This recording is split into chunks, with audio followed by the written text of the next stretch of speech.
елбасы кеткеннен кейін Құдай сақтасын. Бірақ күндердің күні бәріміз кетеміз. Саяси жағдай қалай өзгеруі мүмкін? Кез келген саяси жүйе өзінің өмірін сақтап қалуға тырысады. Тоқаев мырзаның меніңше президенттігі туралы шамалы уақыт өткеннен кейін бір қорытынды жасауға болады. Оппозиция бар, бірақ ол оппозиция Қазақстанда бір толықтай демократия бар деп айта алмаймыз біз. Біз меніңше бір екі ортада қалып қойған мемлекетпіз. 80-ші жылы, 70-ші жылы туылған біздің азаматтардың дүниетанымында, көзқарастарында компромиске баруға дайын көп жағдайда. Ал жаңа толқынның адамдары меніңше олар алдында ойланады. Билік меніңше контракттың шарттары өзгеріп жатыр. Қазақстан мемлекеті тек Назарбаевтың фамилиясымен ассоциацияланған болу керек. Ескеретін нәрсе, бүгінде Ресей билігі өзінің рейтингін ұстап тұру үшін пропагандаға акцент қойып жатыр. Бірақ Украинаның мысалы көрсеткендей, біз барлық жағдайға, барлық сценарийге дайын болуымыз керек. Саяси дискуссия Фейсбукта. Менің құрдастарым 90-шы жылғы жігіттер, қыздар саясаттануға маған ешкім ондай нұсқаулық берген жоқ. Сондықтан өзім айту керек деген нәрселерді айта аламын.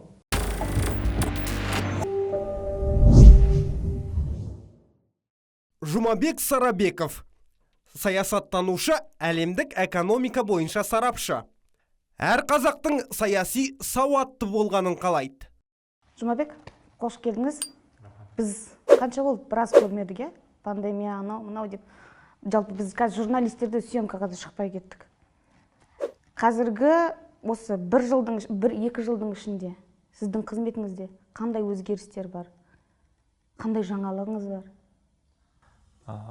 Әрине, басты өзгерістер ол менің ойымша әлемдегі оқиғалар, саяси оқиғалардың жиілігі артып келеді. Әсіресе мысалға посткеңістікті алсақ, көршілерімізді алсақ, жалпы әлем бойынша саяси дағдарыстар өте жиі орын алып келе жатыр. Экономикалық кризис үлкен орын алып отыр Қазақстанда, жалпы әлем бойынша. Және оның барлығы саяси сарапшылардың, экономистердің жұмысын көбейтеді. Сондықтан жұмыс көбейіп жатыр деп айтсақ болады. Енді саясатқа өзіңіз қалай келдіңіз? Несімен қызықтырды? Мен саясаттанушымын. Яғни мен саясатпен тікелей араласпаймын, бірақ саясатта болып жатқан нәрселерді бақылаймын деп айтсақ болады. Барлығы сол мектеп бітіргеннен кейін мамандық таңдаумен байланысты. Мен Қазақ ұлттық университетінде халықаралық қатынастар факультетіне құжат тапсырып, студент атандым. Сол кезден бері саясат, сыртқы саясат, жалпы Қазақстанның саясаты, осы тақырыптармен шұғылданып жүрмін. Енді жалпы саясатпен айналысушы саясаттанушылар бұл жалпы саясат темасын тұрақты сегмент деп айтпайды, көбіне құбылмалы деп айтады. Бұл жерде біреудің мүддесін қорғайсың, кейде біреудің тіпті соның айтқан пікірмен келіспесең, бұл жерде нақты өз пікіріңді, өз позицияңды қалай ұстап тұруға болады бұл жерде? Меніңше ең бастысы ол объективті болуға тырысу. Және бізде көп жағдайда, мысалы, журналистер болсын, саясаттанушылар болсын, кейбір саясаткерлер болсын, көп жағдайда олар өзінің пікірін айтуға қорқады, немесе самоцензура деген ұғым бар ғой, яғни айтуға болмайды деп ойлап, көп нәрсені айтпайды. Әсіресе мысалы журналистердің арасында ол жиі кездеседі, егер өзіңізге таныс шығар. Сондықтан егер сенің пікірің болса және объективті болса, әрине біз еліміздегі саяси ойын ережелерін оны да ескересің міндетті түрде. Себебі Қазақстанда бір толықтай демократия бар деп айта алмаймыз біз. Сондықтан оның барлығын ескеру керек. Сондықтан зерттеуші ретінде осы факторлардың барлығын ескере отырып, өзің пікіріңді айта аласың. Оған әзірге мүмкіндік бар. Сондықтан объективті болуға және бір қандай да бір саяси топтың артынан емес, жалпы нақты бір мақсат қоя білсең, сол тұрғыдан мысалы жағдайға баға беруге болады. Қалай объективті боласыз? Объективті болудың ұғымын түсіндіріңізші. Сосын сізге нені айтуға болады, нені айтуға болмайды? Объективті болу дегеніміз ол мысалға алдын ала бір позицияны ұстанбау. Яғни сұрақ қойылады. Енді біз мысалы ғылыми тұрғыда қарастырып жатырмыз, белгілі бір сұрақ қойылады, сол сұраққа жауапты сен алдын ала жауапты білмейсің ол сұраққа. Яғни сен зерттейсің, кейін барып сол зерттеудің нәтижесінде бір сенде жауап қалыптасады. Объективті болу дегеніміз осы. Ал қандай тақырыптар айтуға болады, немесе айтуға болмайды, маған ешкім ондай нұсқаулық берген жоқ. Сондықтан өзім айту керек деген нәрселерді айта аламын, айту керек емес деген нәрселерді айтпаймын. Сондықтан ондай бір нақты нұсқаулық жоқ, мінекей осындай тақырыптардың тізімін айтуға болады, немесе талқылауға болады, болмайды деген. Өзіңіз келісесіз бе? Ол саясат деген ол мәдени жезөкше дегенмен. Орысша айтқанда енді грязное дело деп айтып жатады ғой. Қаншалықты? Мен онымен келіспеймін, себебі саясат дегеніміз кез келген қоғамның ажырамас бөлігі, және ол сол қоғам мүшелері, яғни сол қоғамда өмір сүріп жатқан адамдардың өміріне тікелей әсер етеді. 19 ғасырда француздың Монталамбер деген бір жазушы өмір сүрген, саяси қайраткері. Соның айтқан сөздері бар: егер сіз саясатпен айналыспасаңыз, саясат сізбен айналысады деген. Сондықтан меніңше жалпы саясат ол әрбір адамның өзінің өміріне жауапкершілікпен қарайтын адам, ол саясатпен ерте ме кеш пе айналыса бастайды. Қызығушылығы оянады, ол нақты факт. Ал енді қаншалықты ол саясат лас немесе таза дегенге келсек, ол әрине жекелеген қоғамның, жекелеген мемлекеттің ішіндегі жағдайға байланысты. Егер қандай бір қоғамда саяси ойын ережелері орныққан, институттары мықты, атап айтсақ, парламенті тәуелсіз, сот жүйесі әділ, атқарушы билігі бақылауда ұстап отырған қоғамда саяси жүйе де, меніңше, салыстырмалы түрде өркениетті болып келеді. Ал саяси жүйесі әлсіз, саяси институттар әлсіз қоғамда әрине саяси күрестің ережелері анықталмаған көп жағдайда, және саяси күрес өте лас жолмен жүзеге асырылады. Бұл жерде атап айту керек, журналистердің де ойнайтын рөлі үлкен. Себебі әрине, мысалға, Европа, ақш мемлекеттерінде де саяси күрес өте лас жолмен жүзеге асуы мүмкін, бірақ бұл жерде тежегіштер бар. Сот жүйесі бар, журналистер бар. Олар, мысалға, президент болсын, немесе қандай бір сенат немесе парламент өкілі болсын, олар ойын ережелерін сақтауға мәжбүр, себебі ойын ережелерін бұзса, ол жазаланады. Яғни бұл жерде журналистер қауымдастықта үлкен рөл ойнайды. Қазір сіз осы жерде батысты меңзеп тұрсыз ба? Батыс, тек қана батыс емес, жалпы Азия мемлекеттерде бар, мысалы оңтүстік Кореяны айтсақ болады. Ол біз үшін, меніңше, оңтүстік Кореяның жалпы даму моделі өте қызықты.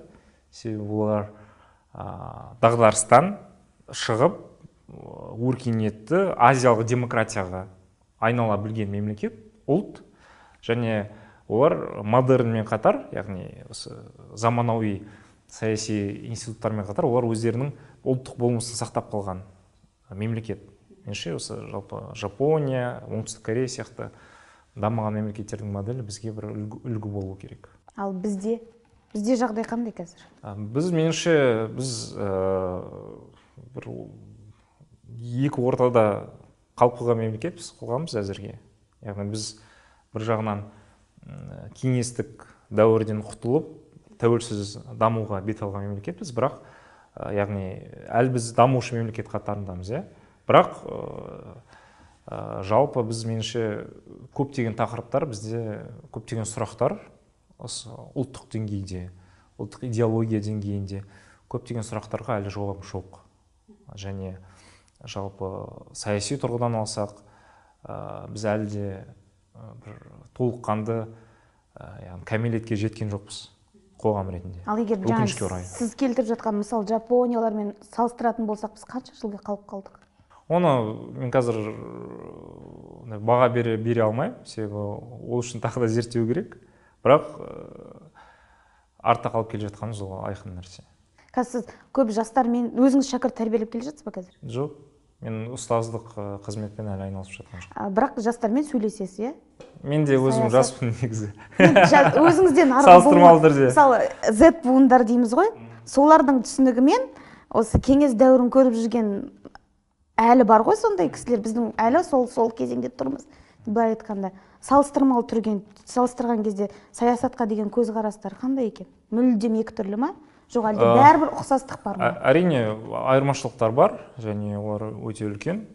Меніңше, кеңестік дәуірдің адамдары, олар патернализм дейді, мемлекет тарапынан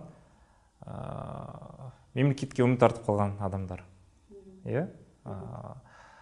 Олар енді үлкен буынның адамдары, және олар сол кеңестік идеологияны бойына сіңірген, және бұл көзқарас әрине олардың дүние танымы қазір уақыт өте келе мүмкін жаңарып келе жатқан шығар, бірақ ол негізі сол кеңестік идеологияның негізі. Ал Z толқыны, яғни жастар, 2000 жылдан кейін туылған жастар, енді олардың саяси портреті меніңше өте әралуан. Яғни оларды саясатпен қатты қызығады деп те меніңше айта алмаймыз. Олардың өмірлік мақсаттары, алдына қойып отқан тапсырмалары меніңше олар бөлек, және ең бастысы олар 90-шы жылдардағы дағдарысты, кризисті бастан кешірмеген. Яғни олардың жалпы қоғамда қалай болу керек, тәртіп қалай болу керек деген мәселелерге қатысты көзқарастары меніңше өте ерекше. Оған бастарын ауыртпайтын сияқты. Жоқ, бастарын ауыртады, бірақ олар тәжірибесі бөлек болғандықтан олар бұл сұрақтарға өздерінің жауабы бар. Себебі бұрынғыдай олар мысалға компромиске баруды қаламайды. Мысалға, меніңше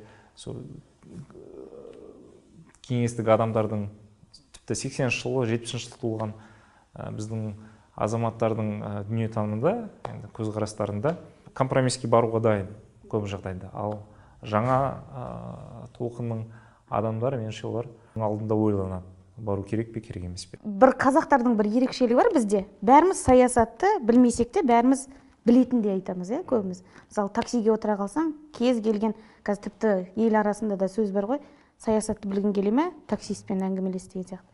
Жалпы саясатқа жаппай қызығу қаншалықты дұрыс? Меніңше дұрыс, себебі қайталап айтамын, өзінің өміріне, жалпы қоғамына жауапкершілікпен қарайтын адам, ол міндетті түрде саясатпен қызығады, саясатпен айналысады. Біріншіден. Екіншіден, меніңше Қазақстан қоғамының саясилануы, яғни политизация, осындай бір саясатпен қызығушылығының өсуі, ол ұзақ мерзімді тренд. Оны тоқтата алмаймыз.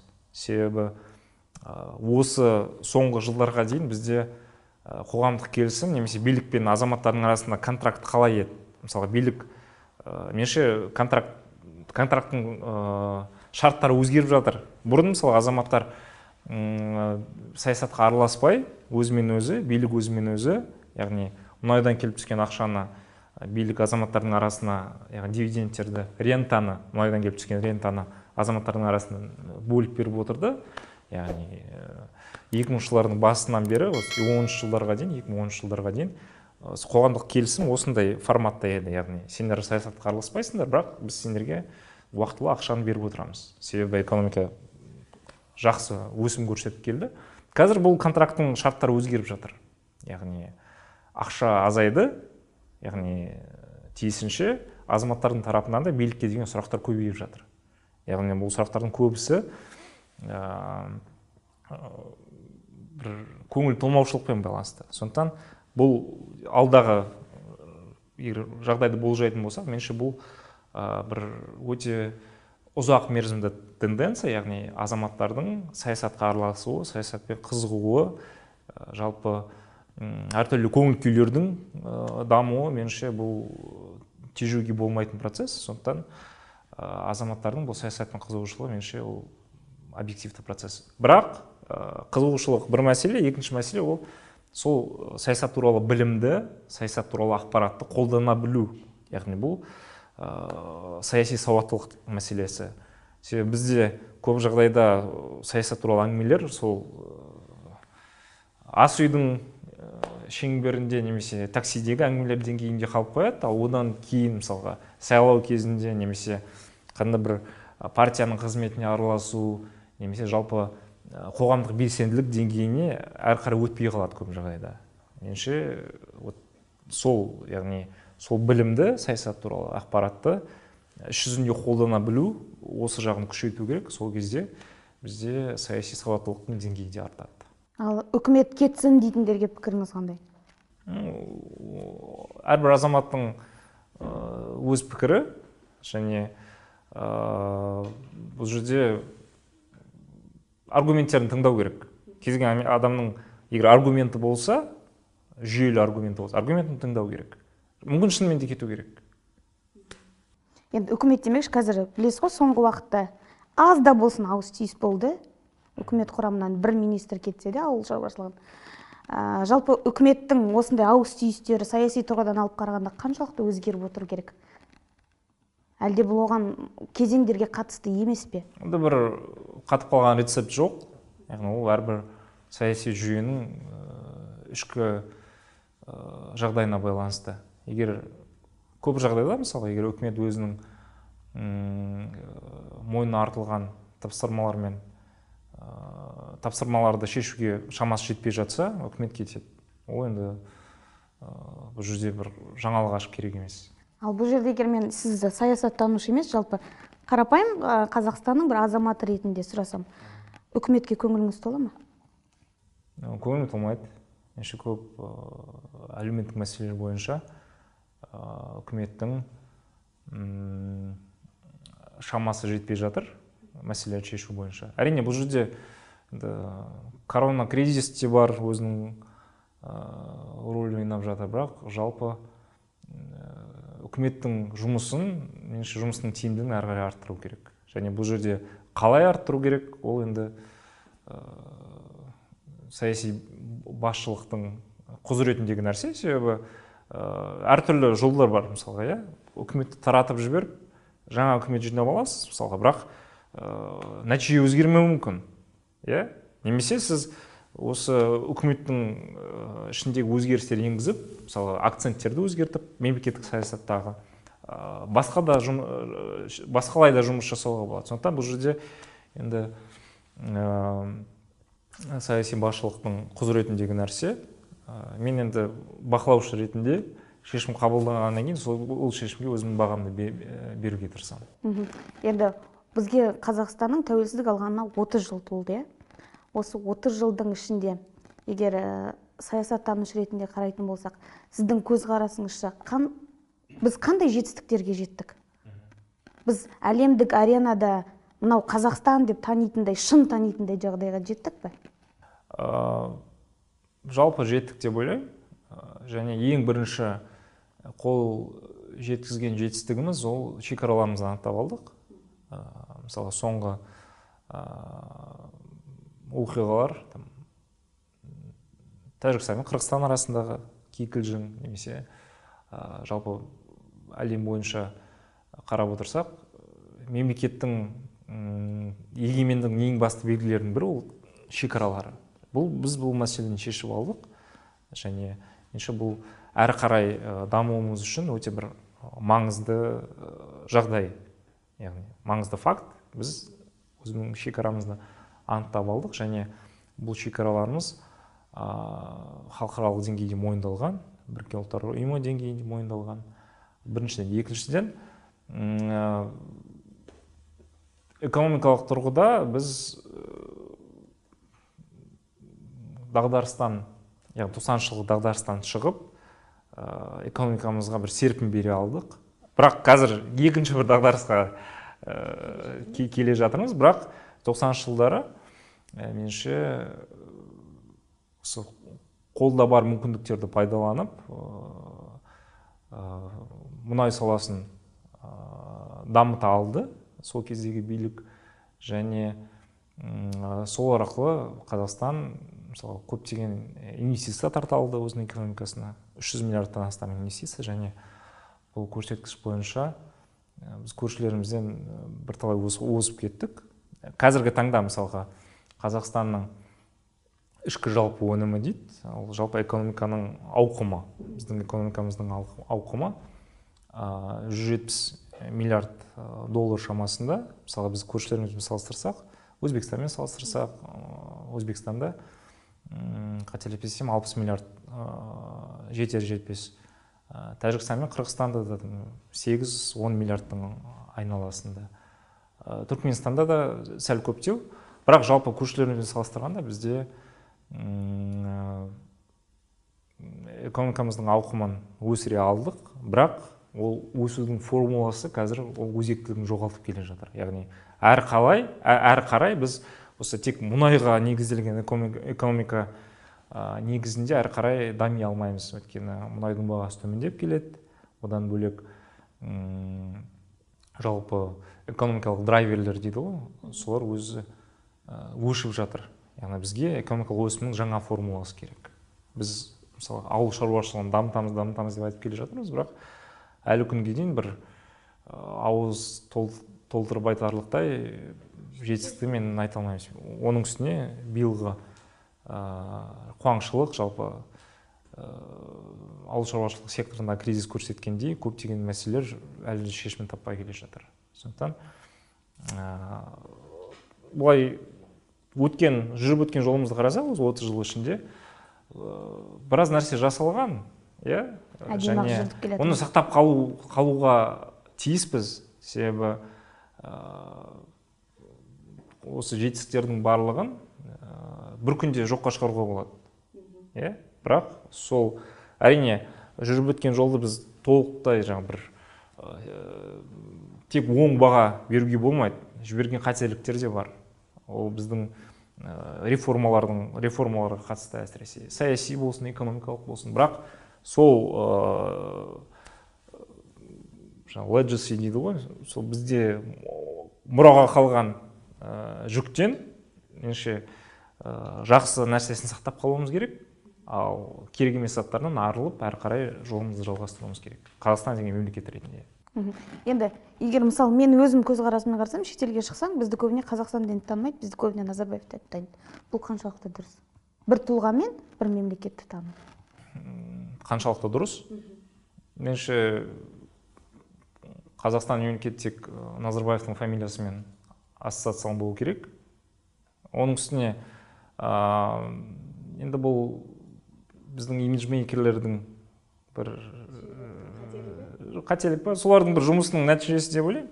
Ал жалпы Қазақстан қазір меніңше енді ол әлемнің аймақтарына байланысты. Мысалы Азияда меніңше қазір Қазақстан Димаштың есімімен ассоциацияланады.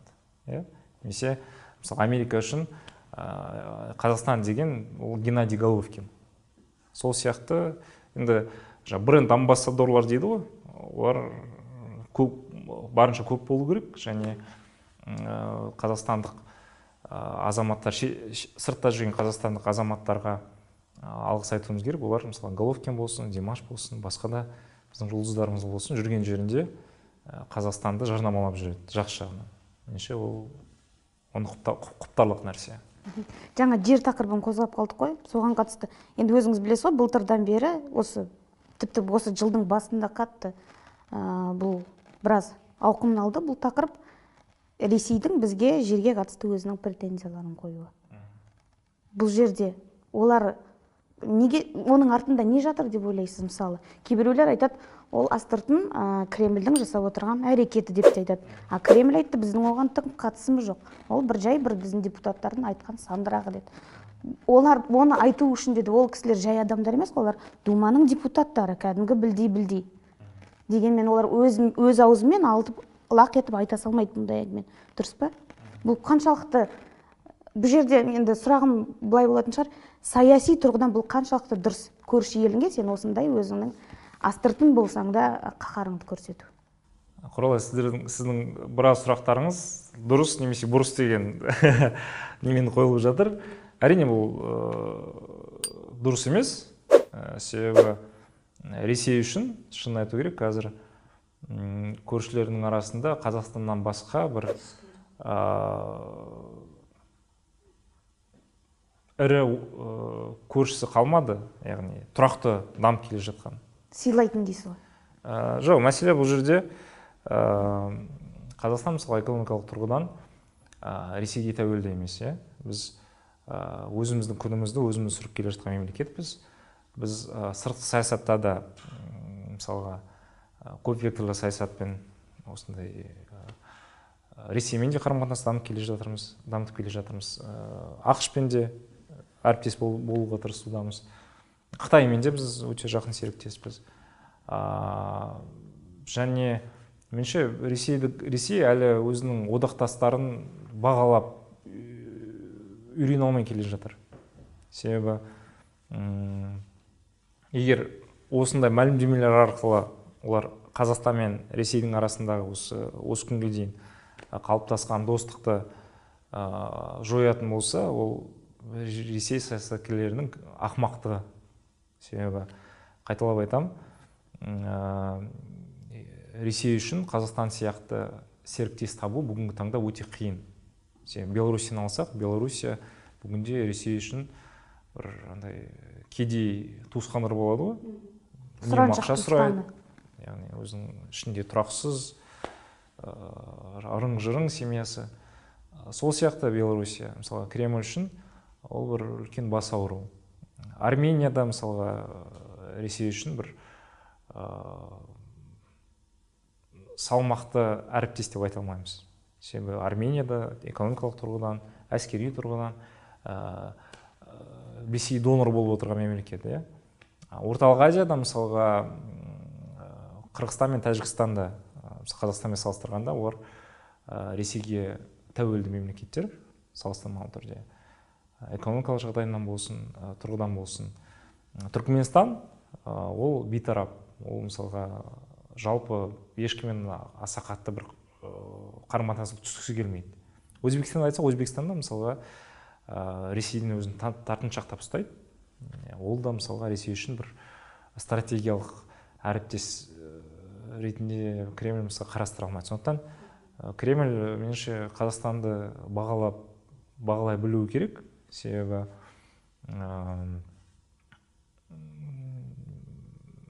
мысалы біз Ресеймен Еуразиялық экономикалық одақ аясында жұмыс жасап келе жатырмыз. Одан бөлек ұжымдық қауіпсіздік шарты ұйымы бар.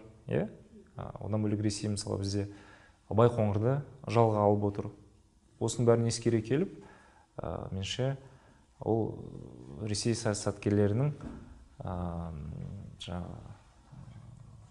Абайлап сөйлеген дұрыс. Абайлап сөйлеген дұрыс, біріншіден. Екіншіден, бұл жерде бір ескеретін нәрсе, бүгінде Ресей билігі өзінің рейтингін ұстап тұру үшін пропагандаға акцент қойып жатыр. Және бұл мұндай мәлімдемелер, бұл Ресей ішкі тұтынуға арналған пропагандалық өнім деп айтсақ болады.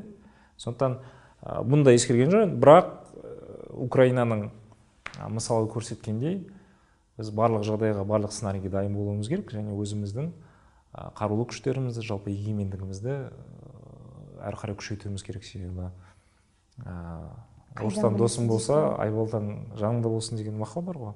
Сол сияқты біз шынайы егемендікті қаласақ, онда біз өзіміздің жалпы мемлекетімізді әрі қарай күшейтуіміз керек.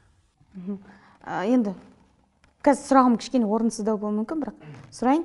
Жалпы қазір достық, саяси тұрақтылық барлығы қазір елбасының барында ол тұрақты болып тұрған сияқты көрінбей ма сізге? Елбасы кеткеннен кейін Құдай сақтасын.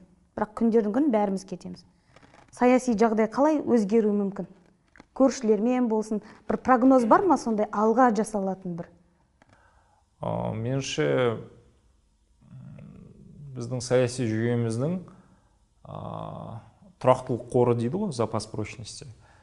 Тұрақтылық қоры бар белгілі бір деңгейде, бірақ саяси процестер қалай өзгереді алдағы уақытта, оны болжап айту қиын.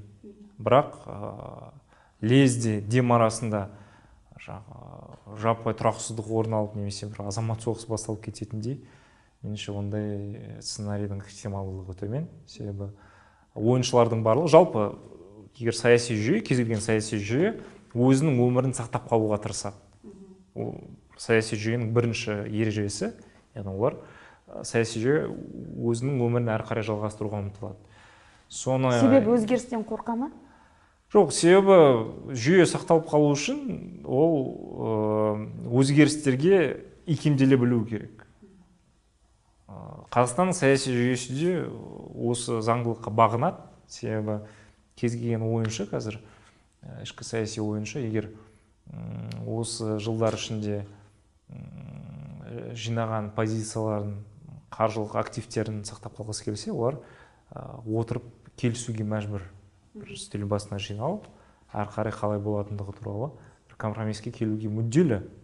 Себебі тұрақсыздық орын алса, яғни көптеген бизнес элита өкілдері немесе саяси элита өкілдері қолында жинаған байлығынан айырылып қалуы мүмкін. Сондықтан бұл жерде саяси ойыншылар меніңше мүдделі осындай бір компромиске келуге. Бізде саяси жүйе өзгеріп келе жатыр ма, әлі де болсын? Меніңше өзгерістерді жүзеге асыруға деген бір ұмтылыс бар, бірақ шын мәнінде бір үлкен өзгерістер орын алды деп әзірге айта алмаймын. Яғни имитация бар әзірге, бірақ бір шынайы өзгерісті сезініп жатырмыз деп меніңше ешкім айта алмайды қазір. Ал билік басына дипломаттың келуі қаншалықты ел үшін пайдалы немесе елдің мүддесі үшін жұмыс істей алады? Сыртқы аренада біздің беделіміздің артуына көмектесе ма? Мәселе ол сыртқы аренадағы бедел емес қой. Мәселе ол Қазақстанның ішінде қордаланып келе жатқан мәселелердің шешілуі. Бұл тұрғыдан енді Тоқаев мырзаның меніңше президенттігі туралы шамалы уақыт өткеннен кейін бір қорытынды жасауға болады. Әзірге жаңа президент бірінші дағдарыстан екінші дағдарыс, екінші дағдарыстан үшінші дағдарыс жағдайында жұмыс жасап келе жатқан команда, сондықтан уақыт өткеннен кейін меніңше өз бағасын беруге болады. Бізде оппозиция жоқ деп айтатындар бар. Сіз келісесіз бе осымен? Оппозиция бар, бірақ ол оппозиция қаншалықты осы саяси өмірге қатысып жатыр, қаншалықты саяси өмірге ықпалы бар. Меніңше мәселе осында. Себебі кез келген қоғамда оппозиция болады.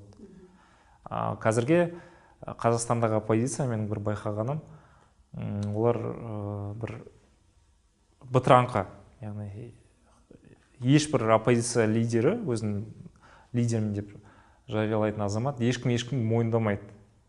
Және сол арқылы билікке өте ыңғайлы бір жағдай жасап отыр. Себебі оппозиция, қайталап айтамын, өте бытыраңқы, ешкімді мойындамайды.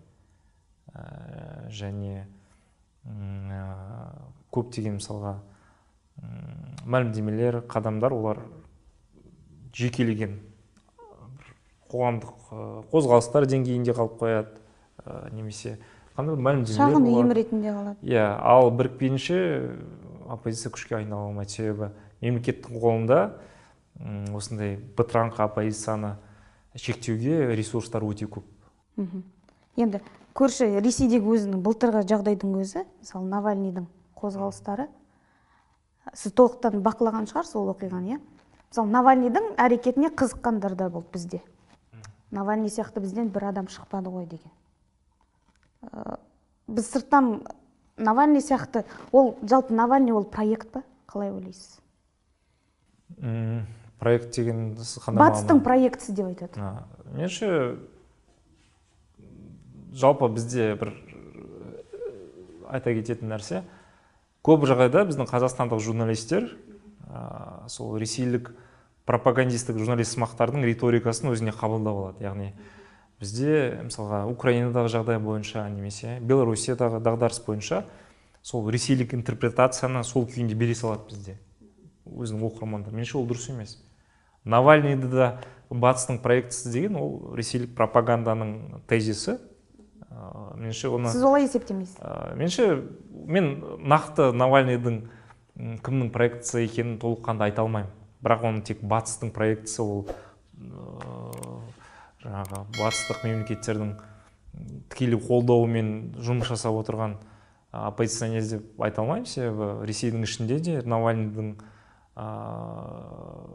көтеріп отырған мәселелері бойынша Навальныйды қолдайтын азаматтар өте көп. Сондықтан Навальныйдың кімнің проектісі екенін айта алмаймын. Бірақ жақсы қозғалыс жасады. Ол мысалға саяси жүйе дамуы үшін бір өзгерістер болуы керек. Навальный сол өзгерістерге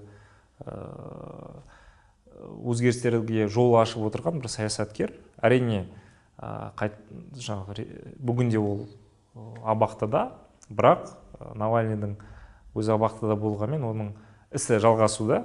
Бір қызығы менің бір байқаған нәрсем, жалпы Ресейде басталған кейбір тенденциялар бұқаралық ақпарат құралдарында болсын, интернетте болсын, ерте ме кеш пе Қазақстанға келіп жетеді. Мысалға Дудь кезінде интервью жанры өте... Қазір бәрің Дудь болып кеттіңіз ғой.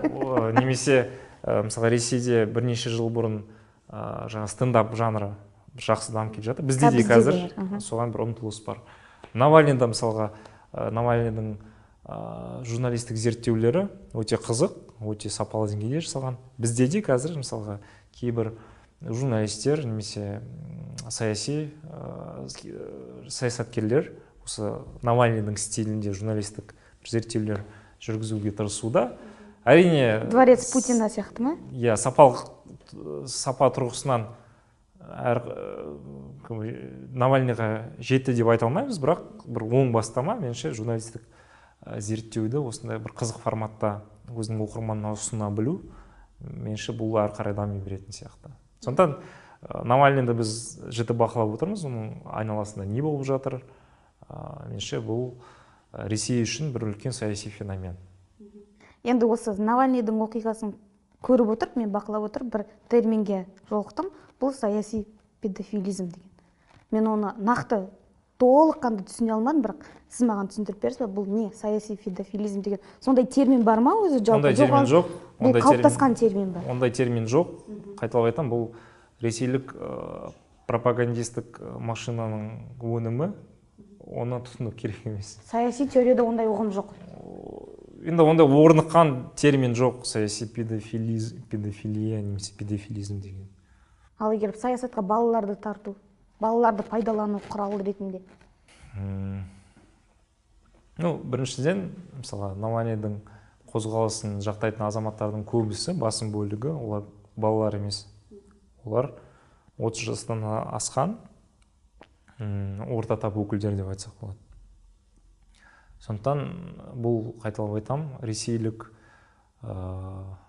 биліктің осындай интерпретациясы, риторикасы, яғни Навальный тек балаларды көшеге шығарып, солардың бір саяси құрал ретінде пайдаланып отыр деген. Өзіңіз TikTok'та барсыз ба? Жоқ. TikTok'ты қазір саяси құрал деп айтады.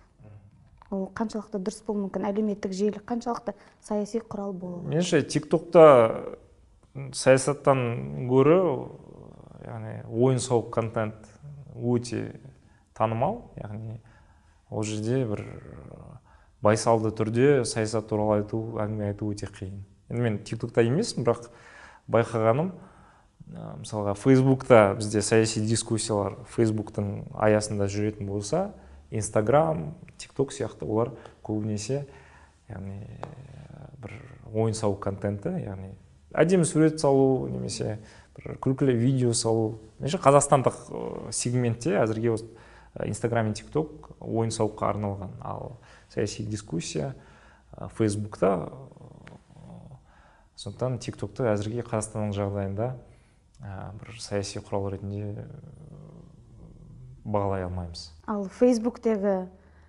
дискуссиялар, көзқарасыңыз қандай? Жалпы ол жерде салмақты дүниелер айтыла ма?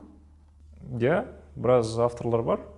Мысалға, өзінің қоғамда болып жатқан оқиғаларға өзінің бағасын беріп отыратын. Сондықтан, енді білесіз бе, бізде дискуссия негізі бұқаралық ақпарат құралдарының беттерінде, газеттердің беттерінде жүру керек, журналдарда жүру керек.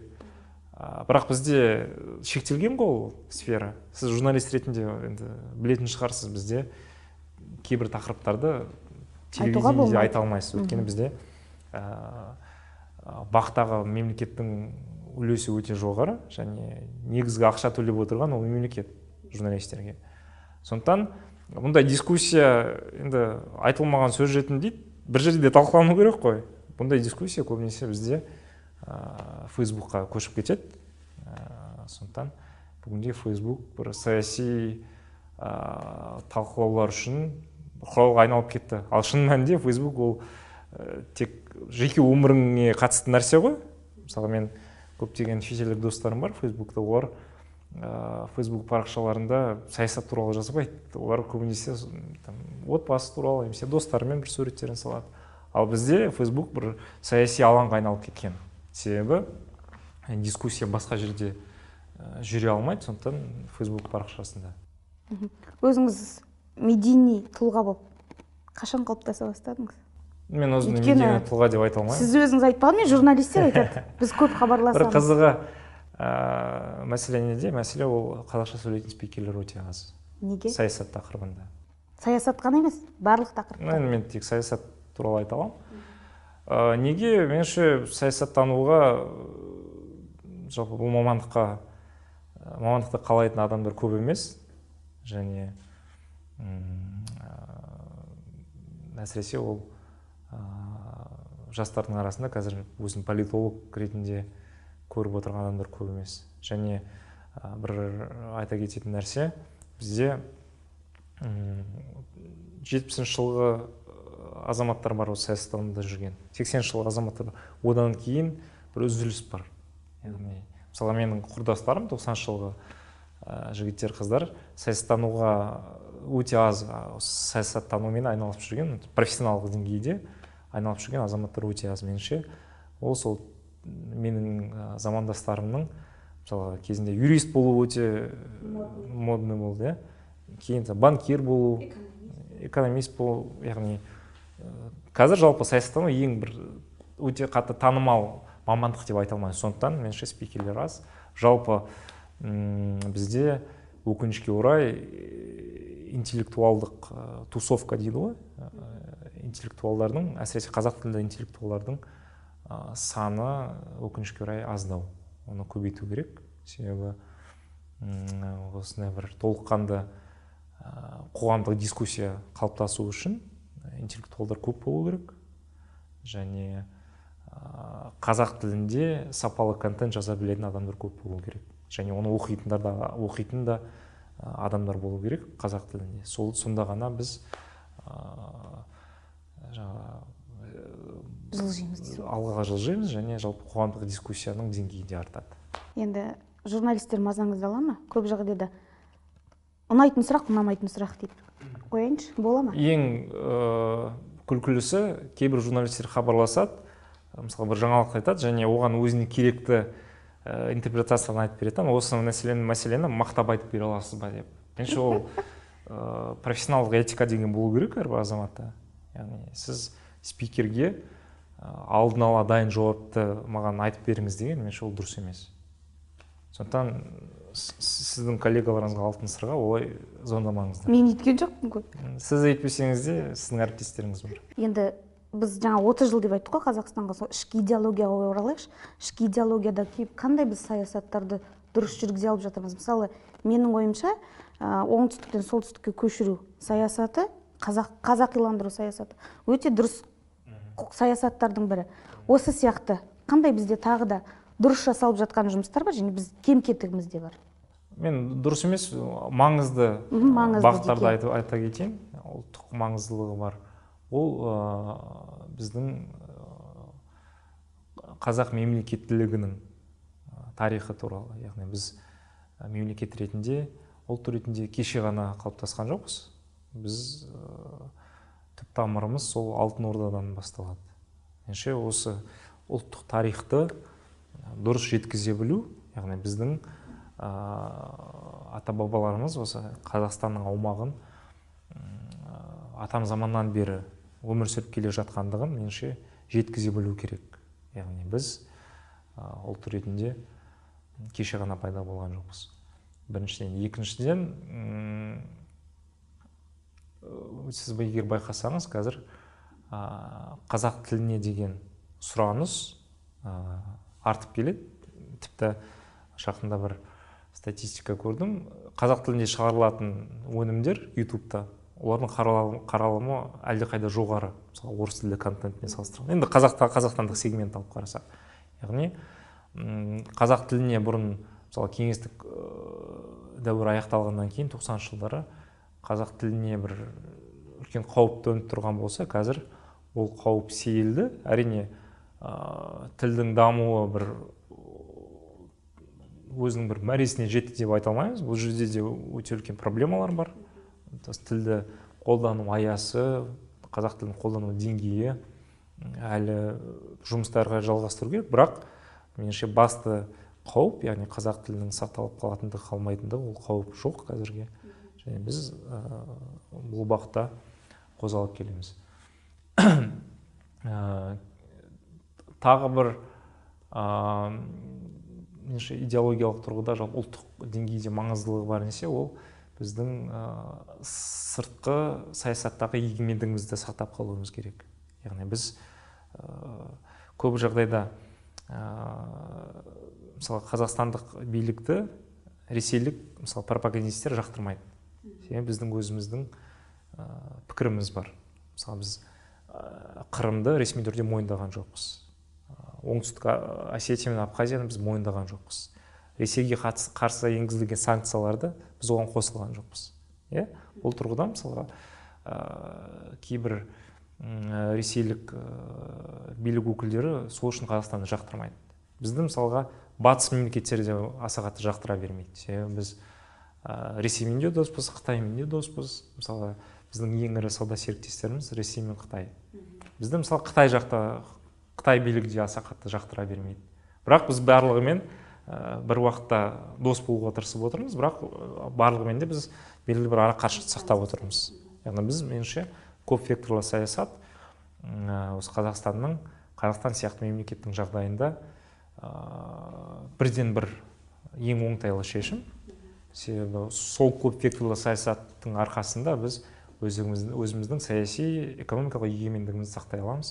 Осы бағытта да жұмыс жалғастыру керек. Соңғы сұрағым болсын, жалпы саясаттанушы саясаткер бола ала ма? Кез келген адам саясаткер бола алады. Ол ең бастысы сенің саяси программаң қалай болады. Егер саяси бағдарламаң сапалы болса және сәтті жүзеге асырылса, сен ондай саясаткер ретінде бір үлкен жетістікке жетуі мүмкін. Және бұл ретте саған саясаттанушылардың көмегі керек, немесе политтехнологтардың. Сондықтан мүмкін. Қазіргі политтехнологтардың жасап жатқан жұмысына көңіліңіз тола ма? Шын айту керек, Қазақстанда меніңше ондай бір политтехнологтардың жұмысы үшін бір ондай жеткілікті кеңістік те жоқ бізде. Себебі саяси күрес бір ашық түрде жүріп жатқан жоқ қой. Көптеген шешімдер олар мысалы келісіліп жасалған шешімдер билікпен, немесе осы билік жүйесінің ішінде. Сондықтан бұл жерде бір политтехнологтар үшін бір ширақ қимылдап өзінің мүмкіндіктерін көрсететін әлі жағдай қалыптасқан жоқ. Себебі политтехнологтардың ең бір жұмысы қызатын кез ол сайлау. Сол кез ғана. Сол кез ғана емес, бірақ сайлаудың кезінде политтехнологтардың жұмысы сайлаудың кезеңінде басталады. Ал бізде сайлау енді жолға қойылып келе жатыр. Сондықтан политтехнологтар болашақта бір сұранысқа ие болуы мүмкін, бірақ қазір меніңше политтехнологтар үшін мындай бір қызметтеріндегіндей сұраныс аса қатты жоқ. Тағы бір сұрақ, екі ай бұрын болу керек, Дуйтқа біздің Ирина Қайранда деген группа сұхбат берді. Сұхбатта әрине елбасына көңілі толмайтынын сондағы солистердің біреуі айтты. Солист емес, режиссердің біреуі айтты. Одан кейін артынша іле-шала бізден Дәурен Абаев өзінің мәлімдемесін жасады. Жастардың өз пікірі қалай айтса да. Жалпы оларға жауап беру міндетті ме, жоқ үндемей қойса да болатын деді. Бұл жерде олар нені меңзегісі келді, нені түсіндіргісі келді. Дәурен Абаевтың жағдайында басқа нәрсені айту мүмкін емес. Яғни оны солай айтатыны белгілі болды, және жалпы ішкі саясаттың бір администраторы ретінде бұл реакция беру керек болды. Сондықтан ол Бермей қойса да болатын деді. Неге бермей қойса да болатын еді, шынын айту керек. Бірақ ол берді, енді ол факт.